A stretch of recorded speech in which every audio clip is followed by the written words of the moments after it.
Buenos días, profesor. En esta oportunidad les voy a hablar acerca del contrato de mutuo.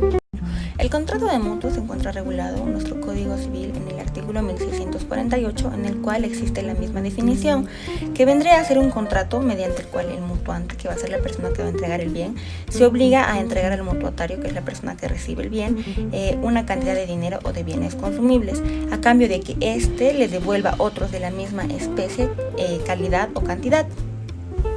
Y bueno, el contrato de mutuo es uno de los contratos de mayor trascendencia y versatilidad, puesto a que este contrato es el más utilizado dentro de nuestro sistema financiero nacional, tanto como internacional, y también va a servir para satisfacer las necesidades económicas de la vida diaria y en diversos niveles o en diversas proporciones, dependiendo de cada persona. Características del contrato de mutuo. Bueno, son 4 las características del contrato de mutuo, que vendría a ser que es real, es unilateral, es consensual y es gratuito. Bueno, es real porque sus efectos surgen desde que se va a realizar la entrega de la cosa. Un ejemplo sería si a mí me prestan $1000 y yo desde dicho momento que me entregan el dinero, yo ya puedo hacer uso de este dinero o ya puedo invertirlo para lo que yo necesite o desee. Es unilateral porque solo produce obligaciones al mutuatario. Como sabemos, el mutuatario es aquel que va a recibir el dinero y a la vez va a tener la obligación de devolver el dinero, y si éste no devuelve el dinero puede generar un problema de controversia y por lo cual este va a poder ser demandado. Y bueno, es consensual porque este solamente se va a perfeccionar con el consentimiento. Y es gratuito porque el mutuatario no paga ninguna contraprestación alguna, sino esta se pacta expresamente.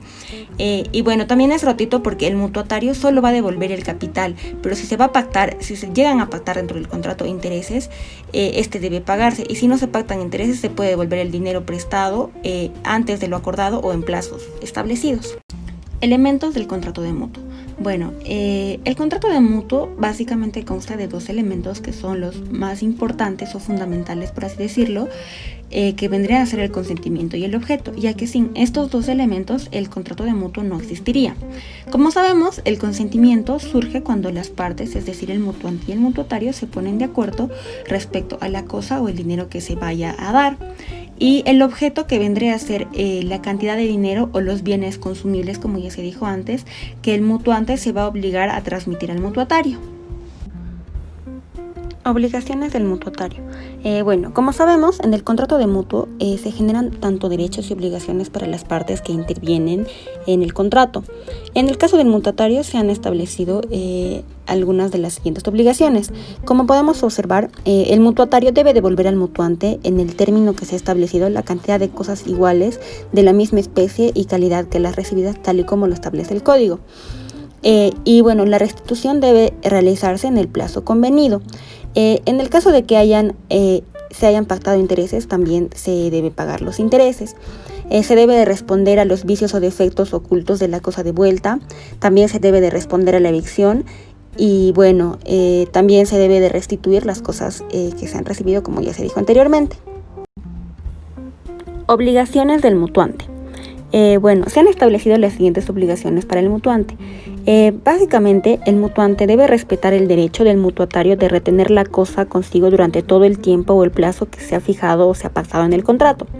El mutuante es responsable de todos los perjuicios que sufra el mutuatario por la mala calidad o los vicios ocultos de la cosa prestada. El mutuante a la vez también tiene que transferir el dominio del dinero o del bien consumible. Y bueno, a su vez también tiene que responder a la evicción, que vendría a ser una obligación del mutuante en caso de que el mutuatario se vea privado del bien por una sentencia judicial. Requisitos para que se pueda dar un contrato de mutuo. Como sabemos, el mutuante y el mutuatario deben reunir ciertos requisitos para poder celebrar este tipo de contrato. Por un lado, el mutuante debe ser capaz de enajenar la cosa que se va a dar en mutuo, y por otro lado, el mutuatario debe ser capaz de poder obligarse a esta prestación. Extinción del contrato de mutuo.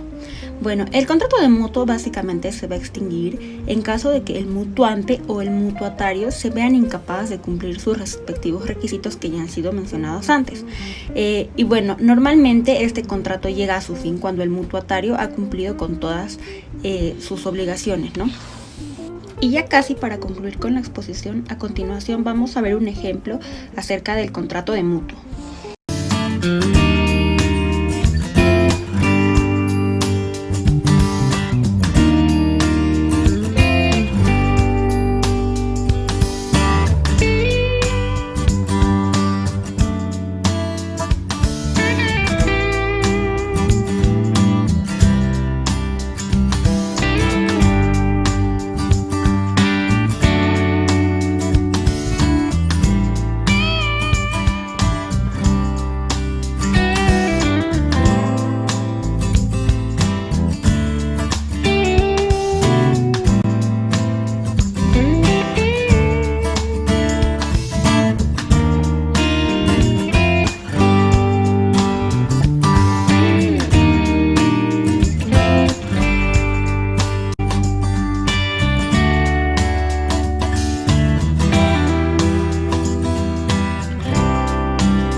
Finalmente, como conclusiones, tenemos que el contrato de mutuo es uno de los contratos que tiene mayor trascendencia y versatilidad, pues es la más significativa fuente de financiamiento tanto nacional como internacional. Y además de todo esto, se va a emplear para satisfacer las necesidades de la vida diaria en diversos niveles y proporciones. Y bueno, así como en la industria, el comercio, la minería, la agricultura, la pesquería y en general todas las actividades productivas van a requerir de este contrato. También es conocido comúnmente como el contrato de préstamo. El contrato de mutuo es una de las figuras contractuales de mayor uso en las operaciones comerciales debido a su importancia como una herramienta de financiamiento. Y bueno, en la actualidad el mutuo es utilizado a todos los niveles de operaciones comerciales, desde los préstamos de dinero entre personas naturales y los financiamientos con entidades bancarias e inclusive en operaciones en el sector estatal para el financiamiento de obras públicas que se ven a diario. Y eso sería todo. Gracias por su atención.